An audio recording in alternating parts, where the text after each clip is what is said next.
Namaste to everybody, and thank you very much for joining and being here present today in the Burlington Arya Samaj and performing Havan as well as being together to listen to the pravachan. आप सबको बहुत बहुत साधुवाद। सबसे पहले तो मैं जो भी बात करूंगा आपका जिसका भी जो दिल चाहे बड़े छोटे सबका मुझे कोई भी क्वेश्चन पूछ सकते हैं। You can ask me any question at any time, so feel free and you can ask whatever you wish to. अभी हम सब कहानी जानते हैं ऋषि बोधोत्सव की। All of us know the story, हमने कई बार पढ़ी है, सुनी है, हम सब जानते हैं कि महर्षि दयानंद को उनके पिताजी ने कहा था कि आज की रात तुम्हारी ड्यूटी है कि महाशिवरात्रि की रात को हम सब पूजा पाठ करेंगे और उसके बाद तुम बैठोगे, क्योंकि किसी को जो डायटी होती है उसके वहां बैठना ही पड़ता है। जब पूजा होती है तो अकेला छोड़ के नहीं जाया जाता। तो तुम बैठोगे और तुम्हारा ध्यान देना है, तब हम लोग जब पूजा पाठ खत्म करेंगे तो जब तक हम सुबह तक नहीं आते तुम बैठो। तो महर्षि दयानंद जो कि बहुत ही यंग थे उस उन दिनों उम्र में, वो उन दिनों में बच्चे थे, बैठे थे और बैठ के देख रहे थे। और वो उनके माता पिता वगैरह जितने भी पुजारी लोग थे पूजा पाठ करके शिवरात्रि की पूजा करके चले गए। और थोड़ी देर के बाद जो वहां सब प्रसाद वगैरह पड़े थे तो वो चूहा आके खाने लग गया। तो जब महर्षि दयानंद ने देखा कि चूहा आके खा रहा है तो ये सोच में पड़ गए कि ये कैसा भगवान है जो अपने ऊपर चढ़े हुए चूहे को भी उतार नहीं सकता। तो ये तो सच्चा शिव नहीं हो सकता। This is the story. And उसके बाद वो सच्चे शिव की या क्रिएटर की या भगवान की तलाश में निकल गए घर से। महर्षि दयानंद को बहुत लंबा वक्त लग गया। वेदों का ज्ञान प्राप्त करने में उनको काफी साल लग गए। भटकते रहे, अलग अलग ज्ञान प्राप्त करते रहे, पढ़ाई करते रहे, संस्कृत का ज्ञान पाया, वेदों का ज्ञान पाने में काफी वक्त लग गया। और जब उनको वेदों का ज्ञान मिल भी गया तो उसके बाद वो जब बांटना शुरू किया उन्होंने, तो वो उस ज्ञान का प्रवचन देते में भी उनको काफी टाइम, उनकी जिंदगी का काफी वक्त लग गया। इसके बाद उन्होंने शुरू किया कि जो मैं बोल रहा हूं उसको प्रिंट करूं, छापूं और लोगों में बांटूं। फिर उन्होंने सत्यार्थ प्रकाश लिखी और सत्यार्थ प्रकाश को फिर उन्होंने करेक्ट करके रीपब्लिश किया। और उसके बाद उन्होंने फिर और किताबें भी लिखनी शुरू की ताकि लोग उसको पढ़ सके। तो महर्षि दयानंद की जिंदगी इतनी लंबी नहीं थी कि वो हमको बहुत कुछ दे के जाते, लेकिन जो भी वो दे के गए हैं वो आधार, वो हमारा बेस बन गया है नॉलेज का। सारा का सारा जो हिंदू बिलीफ सिस्टम है या जिसको हम जानते हैं आज या जिसको हम समझते हैं कि ये हिंदू है, सारा कुछ ही महर्षि दयानंद के काम के बाद शुरू हुआ है। जब महर्षि दयानंद ने ये बताया कि वेदों को पढ़ो, ज्ञान को प्राप्त करो, संस्कृत को इस तरह समझो, तब से ही सारा का सारा काम शुरू हुआ। वहीं से हमने हिंदू का जागरण शुरू किया है। वहीं से हमको पता चला कि बच्चियों को, लड़कियों को पढ़ाया जाना चाहिए, क्योंकि उसके पहले जो मुस्लिम राजा थे वो लड़कियों को स्कूलों में पढ़ने नहीं देते थे। और उसके बाद फिर अंग्रेजों के राज में भी यही होता रहा कि उनको गुलामों की जरूरत थी, but they did not care about education for women. तो औरतों की, लड़कियों की एजुकेशन जो है वो महर्षि दयानंद के बाद के प्रवचनों के बाद शुरू हुई। इसी तरह से बाकी चीजें भी जो हैं हिंदू की जागरण की। स्वदेशी राज 1958 में पहली बार उन्होंने कहा था कि हमारा अपना स्वदेशी राज होना चाहिए। First call of independence was given by Maharshi Dayanand. ज्ञान की ये बातें महर्षि दयानंद ने देनी शुरू की थी। और ये कहा जाता है कि अगर वो शिवरात्रि के दिन वो ना देखते तो हम कह सकते थे कि महर्षि बोध उत्सव जिसको हम मनाते हैं वो बोध होता ही नहीं। तो ये स्टोरी है जिसका सबको पता है और हम सब इसको जानते हैं। अब यहाँ पर बात यह है कि हम लोग को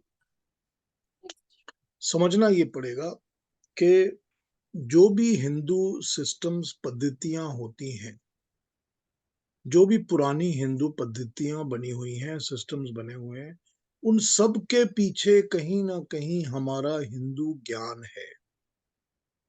हमने उसको ढूंढा नहीं, हमको मिला नहीं, या खो गया, या वो अनपब्लिश्ड रहा या उसका डिस्ट्रॉय कर दिया गया, वो दूसरी बात है। लेकिन ज्ञान है, वो ज्ञान के आधार पर ही हमारी हर चीज की सेलिब्रेशन होती है। हमारी होली सेलिब्रेट ही तब होती है जब विंटर खत्म होती है और समर आनी शुरू होती है। हमारी दिवाली भी तभी सेलिब्रेट होती है जब समर खत्म हो जाती है और विंटर आनी शुरू होती है। हमारी संक्रांति ही तब सेलिब्रेट होती है जब सन की लाइन ऑफ कैप्रिकॉर्न क्रॉस करती है और हमारे एरिया में आ जाती है सन। हमारे सारे सिस्टम्स इस तरह बने हुए हैं बिकॉज सबके पीछे लॉजिक है, सबके पीछे साइंस है। तो अब ये समझना होगा कि हम महाशिवरात्रि को क्यों मनाते हैं। इसके ऊपर मैंने थोड़ी सी बात कल की थी, पर आज यहाँ पर आप लोगों के बीच में भी कर लेता हूँ। आपको ये पता है कि हिंदू ट्रेडिशंस के अंदर हम राम की जन्म मनाते हैं रामनवमी के दिन, जिस दिन उनका बर्थ हुआ। हम कृष्ण जी का भी जन्म मनाते हैं जिस दिन भगवान कृष्ण का जन्म हुआ था, जन्माष्टमी के हिसाब से, करेक्ट। लेकिन शिव जी का हम जन्मदिन नहीं मनाते। शिव जी का हम मनाते हैं जिस दिन उनका विवाह हुआ था, उनका पार्वती के साथ शादी जिस दिन हुई थी, उसको हम शिवरात्रि के नाम से मनाते हैं। इसको एक बार सोच लीजिए कि हम शिवरात्रि क्यों मनाते हैं। क्योंकि जो शिव है वो परमात्मा का क्रिएटिव रूप माना जाता है, और जो पार्वती है वो उसी परमात्मा का फेमिनाइन रूप माना जाता है। तो जब तक मेल एंड फीमेल फोर्सेस नहीं मिलती तब तक कुछ भी क्रिएशन में नहीं बनता। Everything has to be created by the communion of male and female forces. इसी को हम अर्धनारीश्वर भी कहते हैं। इसीलिए उनकी उस सेलिब्रेशन होती है जब शिव ने पार्वती के साथ शादी की। हम उसको कहानियों के रूप में कह सकते हैं कि ये शिव और पार्वती की शादी है, that is how we call it. लेकिन उसका रियल मतलब यही है कि परमात्मा ने अपनी शक्ति के साथ मिलकर क्रिएशन स्टार्ट की। अब अगर आप प्रॉपरली माँ दुर्गा, जिसका हम पूजा पाठ किया करते हैं हिंदुओं में, अगर माँ दुर्गा के 9 रूपों की अगर आप बात करेंगे, जिसको नव दुर्गा कहते हैं, तो आपको बिल्कुल क्लियरली समझ में आ जाएगा कि ये सारे के सारे रूप वो है जो क्रिएशन में बनने का काम करते हैं। कि पहले तो वो कंसीव करती है, कंसीव करके फिर वो शिव से मिलती भी है, मिलके कंसीव करती है, फिर उसके बाद वो दुर्गा का ये रूप है जो वो क्रिएशन बनाना शुरू करती है। फिर दुर्गा का वो रूप है जब वो जन्म देती है। फिर दुर्गा का वो रूप है जब वो दूसरी शक्तियों के साथ, नेगेटिव शक्तियों के साथ लड़के उनको खत्म करती है।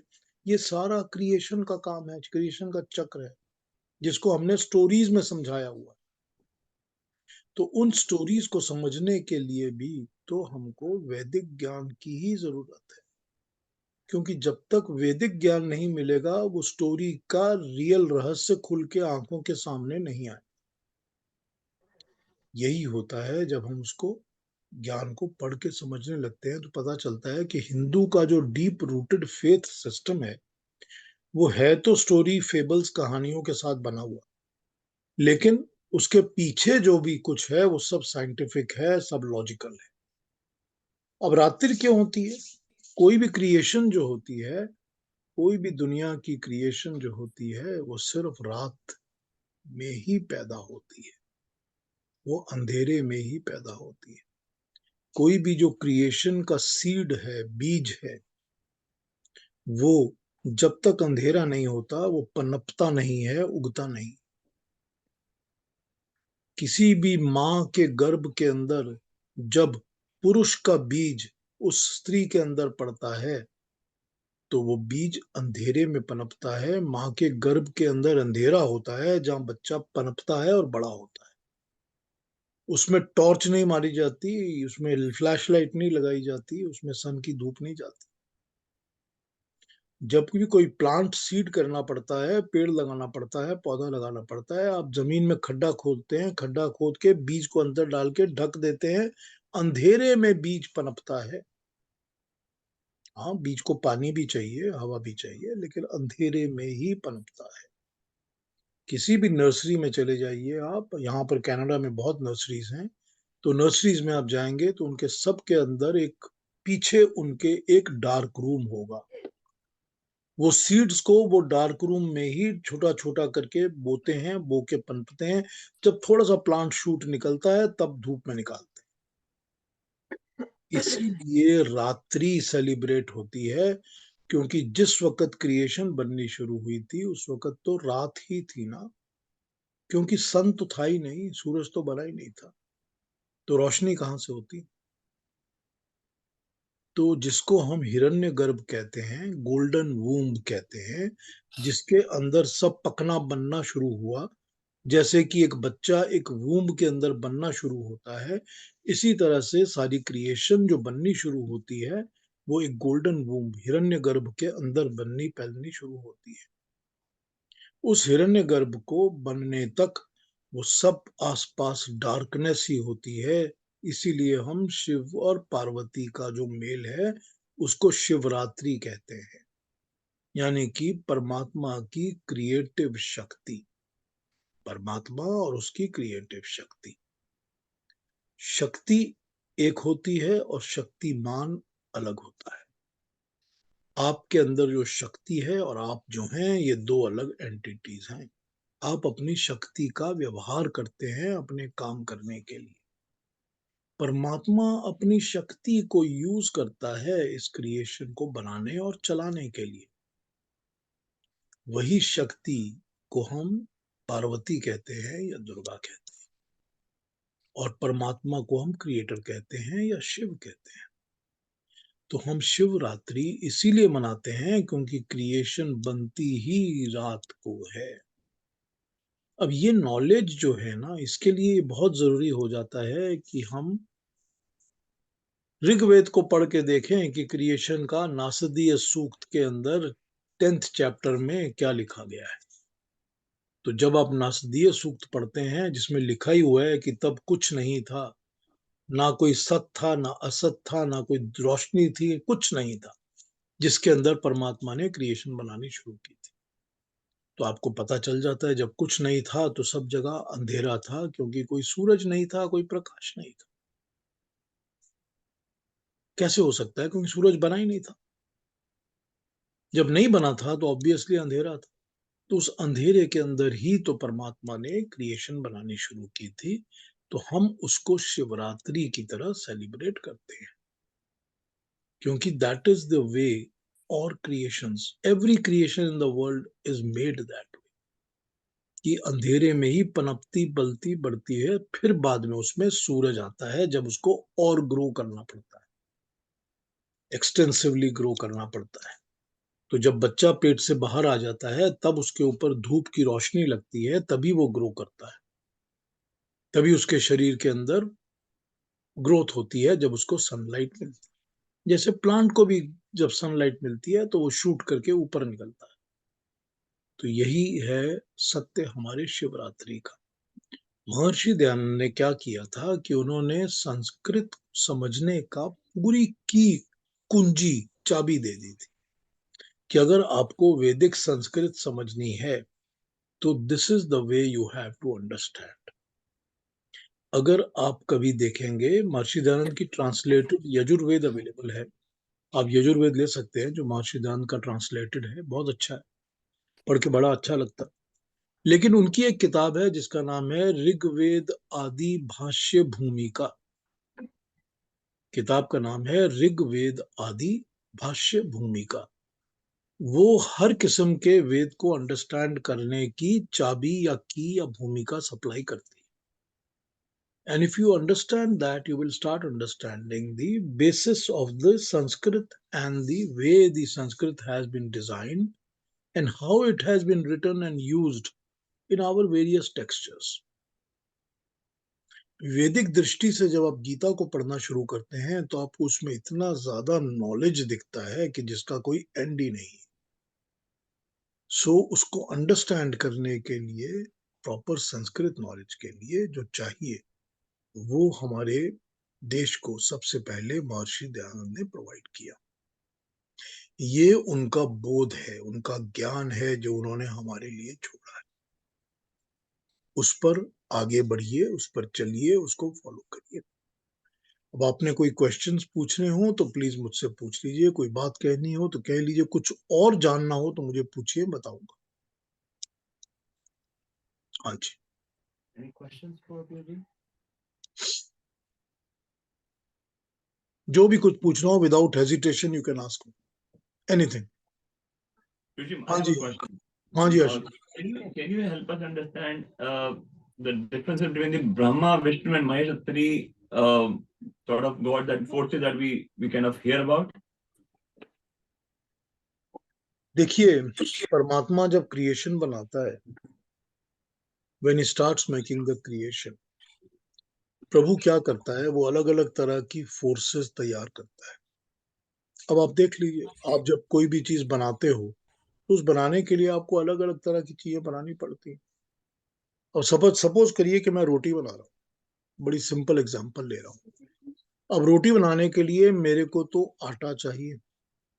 अब आटे को काम एक्टिवेट करने के लिए उसमें पानी जल डालना ही पड़ेगा। So what I have done, I have used two elements already, and after the two elements the third element is my own effort, या मेरी शक्ति। और उसके बाद क्या होगा, उसके बाद एफर्ट डालना पड़ेगा मेरे को चकले और बेलने का, जिससे कि मैं उसको बेलूंगा, और दो शक्तियां यूज हो गई। फिर मैं शक्ति यूज करूंगा अग्नि की, क्योंकि अब मेरे को रोटी पकानी है। तो इतनी सारी शक्तियां यूज हो गई सिर्फ एक रोटी बनाने के लिए। इसी तरह से परमात्मा जो ये सृष्टि बना रहा है, क्रिएशन बना रहा है, वो अलग अलग अलग अलग शक्तियों को यूज कर रहा है।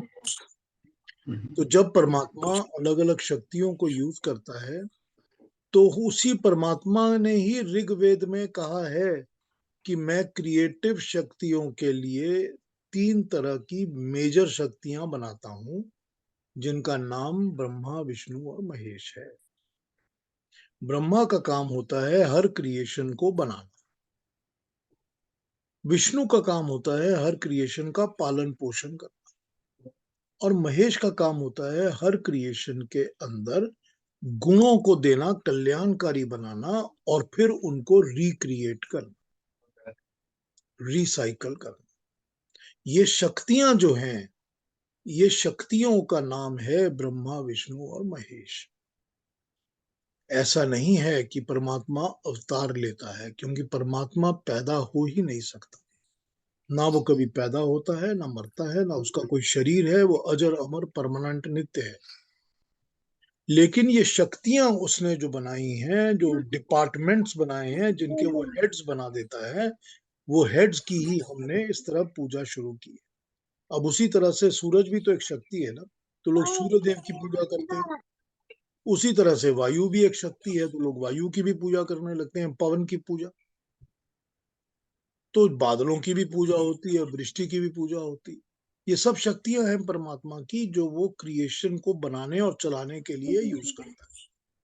तो these names primarily mean that they are forces created by God that are going to run, create, work in the earth on this creation. ठीक है Ashish ji, does it answer you? हाँ जी, बिल्कुल. Thank you so much, Piyuji. We have one more question. हाँ हाँ Sorry, hi. हाँ हाँ. So help me understand, first of all, it's a very lay question.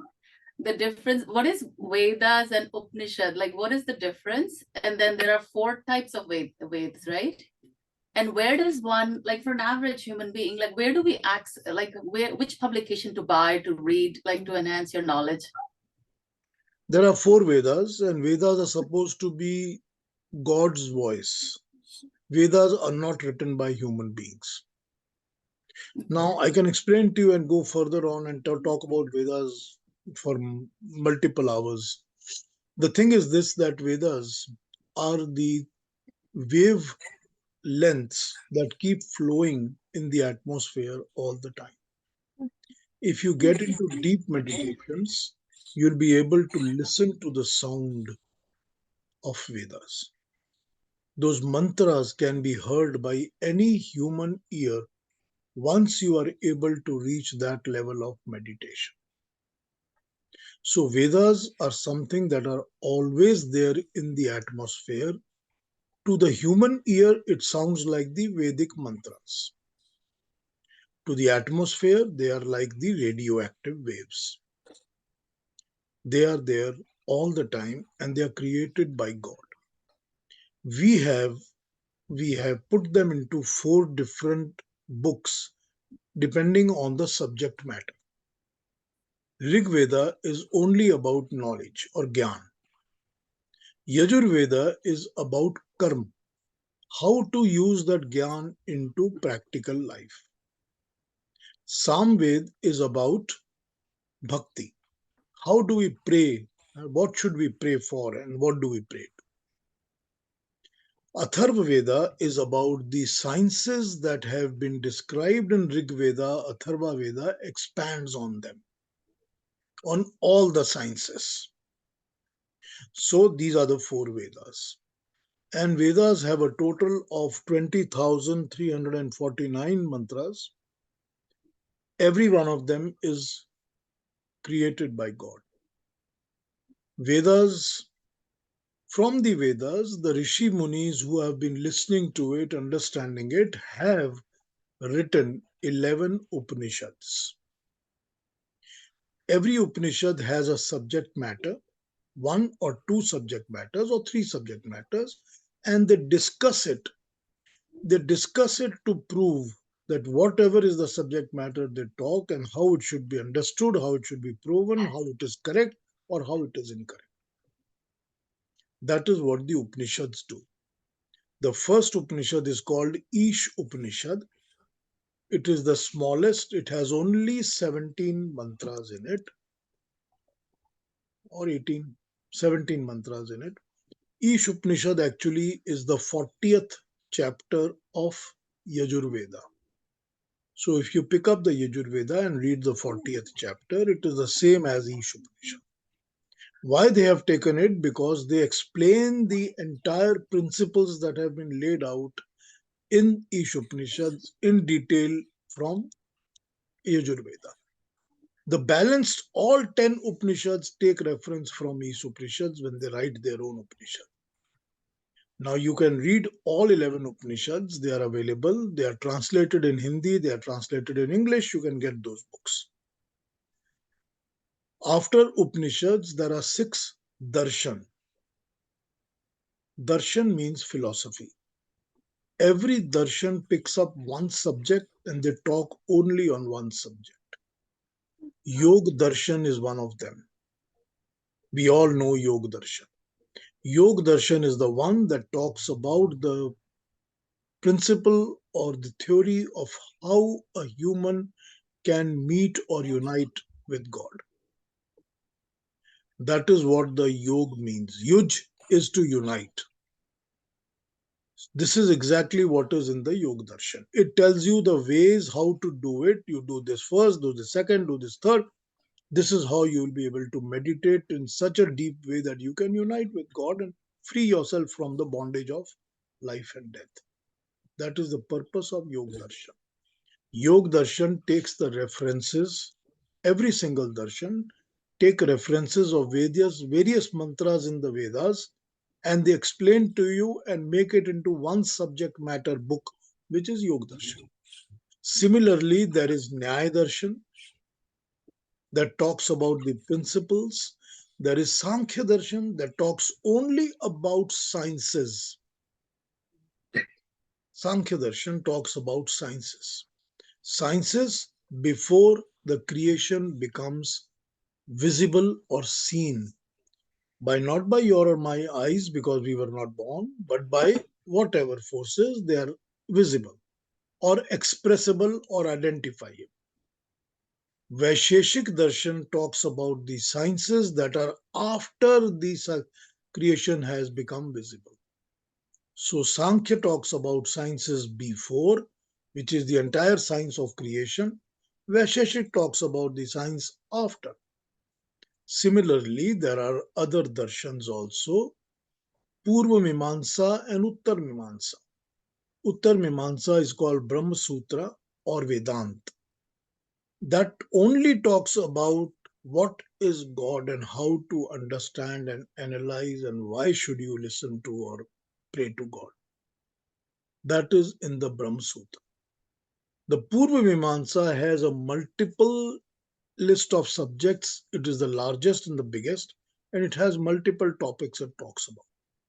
Every darshan accepts that we are not going to believe anything given to us just because it is given to us. We are going to test and try. And they all test and try. And it is only after test and try do they come to final principles that, yeah, this is the principle. And it is exactly what is written in the Vedas that it matches. You can pick up the all 6 darshans. They are available in English and Hindi and read them. Similarly, you can pick up Gita if you like to. It is written in English and Hindi and you can start reading that. I would have to say this to you that the easiest to understand is Gita. So if you have not read any of these things before, the first thing you start reading is Gita. After you read Gita, you pick up the Upanishads, because the Upanishads become easier to read when you understand Gita. And after you read the Gita Upanishads, you then pick up the darshans, because they are very, very intense. Once you have been able to read the darshans, start understanding the Vedas or reading the Vedas. All of these, the whether which Gita to read, what Upanishads to get, you can get it at vedicbooks.com. I had given you the information last time also. There is a bookseller in Delhi. It is called vedicbooks.com. However, his name is Ajay Arya. This gentleman's name is Ajay Arya. You can talk to him, explain to him that this is what you're looking for. He will give you very good guidance. Very nice man. You can use my reference if you like to. He knows me very well. Ajay Arya ji from Vedic Books has tons of books that you will get, multiple subject. Now, what I do usually is, this is only for me. What I do is, if I'm going to read the Ish Upanishad, I would pick up 1, 2, 3, 4, 5 different authors, different translations to understand different viewpoints and make my notes and come to an understanding of the Upanishad in a very proper manner, extensive manner. So I will read one author, I will read the other author. They might have different views, they might have different translations. That's how I do. I have 14 or 15 Gitas in my house and I have been going through them all the time. So that is how I read. So you can pick up various translations of Upanishads as well as for darshans, and you can understand and read them, study them.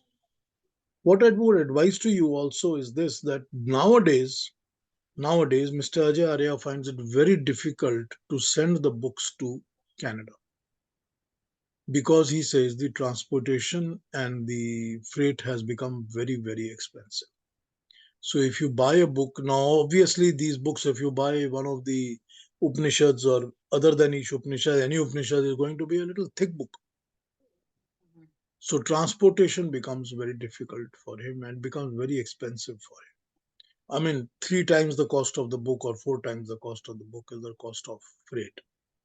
So that can be a problem for you. But if you have ways of getting it, or somebody who can buy it in Delhi and bring it for you or whatever, that would be the ideal. But if you need to, then the book comes to you, because I get my books, I pay him the money and it still comes to me. That's where all my money goes, either in books or in the freight of the books.